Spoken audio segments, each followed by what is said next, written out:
योगेन जी, जिस आशुतोष जी। तरीके से पिछले 8 सालों में प्रधानमंत्री नरेंद्र मोदी का 8 साल हो गया है, अगर मैं ये कहूं कि उनका आकलन आप बात किस तरीके से करेंगे? क्या जो उम्मीदें आपको थी, जो आशंकाएं थी, वो पिछले 8 सालों में पूरी हुई, कम हुई, कैसे देखते हैं आप? आशुतोष जी, चर्चा की शुरुआत मेरे ख्याल में ये रेखांकित करके करनी चाहिए कि नरेंद्र मोदी जी के पास एक अभूतपूर्व अवसर था जब वो 2014 में जीते। अवसर इसलिए था कि देश की एक विशेष परिस्थिति थी। 10 साल से देश की अर्थव्यवस्था काफ़ी अच्छी रही थी। इकोनॉमिक ग्रोथ के लिहाज से देखें तो 2004 से 2014 का पीरियड इकोनॉमी के लिए बहुत अच्छा पीरियड था। ग्रोथ हमारी 8% से ज़्यादा थी, जिसमें दुनिया में कोई भी ईर्ष्या कर सकता था हमसे। ये वक्त था जबकि लोकतंत्र गहरा हुआ था। 90 के दशक में मंडल की वजह से, बाद में अन्ना आंदोलन की वजह से, इन सब ने देश के लोकतंत्र को गहरा किया था। और सामाजिक दृष्टि से जो कुछ घाव थे, चाहे वो 1984 के घाव रहे हों, चाहे 2002 के घाव थे, कुछ हद तक घाव भरने शुरू हुए थे। और ये बिल्कुल एक स्वर्णिम अवसर था देश को एक आगे बड़ा कदम उठाने के लिए। भारत दुनिया में अपना जो स्थान 21वीं सदी में भारत का होना चाहिए, वो सुनिश्चित करने का एक स्वर्णिम अवसर था। विशेष रूप से अवसर मोदी जी के पास इसलिए था चूंकि 2014 में बहुत वक्त बाद एक स्पष्ट बहुमत लेके वो आए। वो स्पष्ट बहुमत जो कि उनका लगातार बना रहा दूसरे चुनाव में 2019 में भी। एक नेता के रूप में वो लोकप्रिय थे और रहे हैं।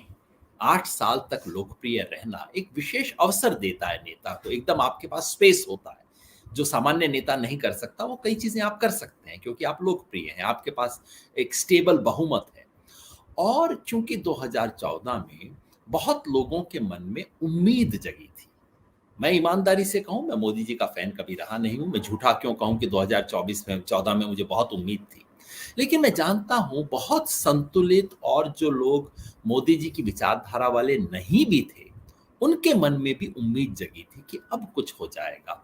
और हो सकता है मेरे मन में भी एक आधी छोटी चौथाई कुछ उम्मीद रही हो कि हो सकता है अपने पुराने रिकॉर्ड को भूल के अब कहें कि चलिए अब नई इनिंग शुरू करता हूं, अब मैं प्राइम मिनिस्टर हूं, अब मैंने संसद पे शीश नवा दिया, अब मैं आगे बढ़ सकता हूं।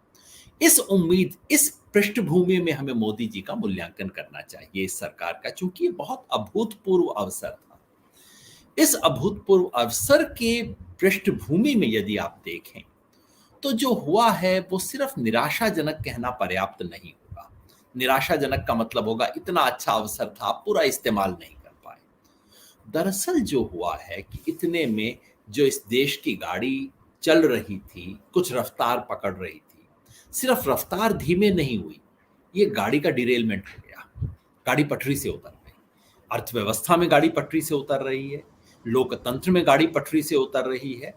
और गाड़ी जिन दो पहियों दो रेल पे चल रही थी, वो उस रेल मतलब आप समझिए कि जो जो दो रेल थी, उन दो रेल को ही एक दूसरे से दूर बाहर खींचा जा रहा है। तो जिस जमीन पे गाड़ी चल रही थी उस जमीन को तोड़ा जा रहा है। इस लिहाज से ये 8 साल भारत के लिए, भारत के इतिहास में, भारतीय लोकतंत्र के इतिहास में एक बहुत ही काले अध्याय के रूप में देखे जाएंगे। और मैंने तो स्पष्ट लिखा है अपनी पुस्तक में भी कि भारतीय गणतंत्र जो 1950 में शुरू हुआ, एक मायने में 2019 में उस गणतंत्र का अंत हो चुका है। उसकी जो मूलभूत स्थापनाएं थी वो अब बेमानी हो चुकी है। टेक्निकली संविधान अभी भी बाकी है, कभी कभार कुछ अच्छी चीजें हो भी जाती हैं, इतना बड़ा देश है, गलती तो हो ही सकती है किसी से भी। लेकिन कुल मिला के जो देश की दिशा और दशा थी वो बिल्कुल पलट गई है। और इसके लिए दुर्भाग्यवश मोदी जी को ही जिम्मेवार ठहराना पड़ेगा। सत्य हिंदी का ऐप डाउनलोड करें गूगल प्ले स्टोर पर।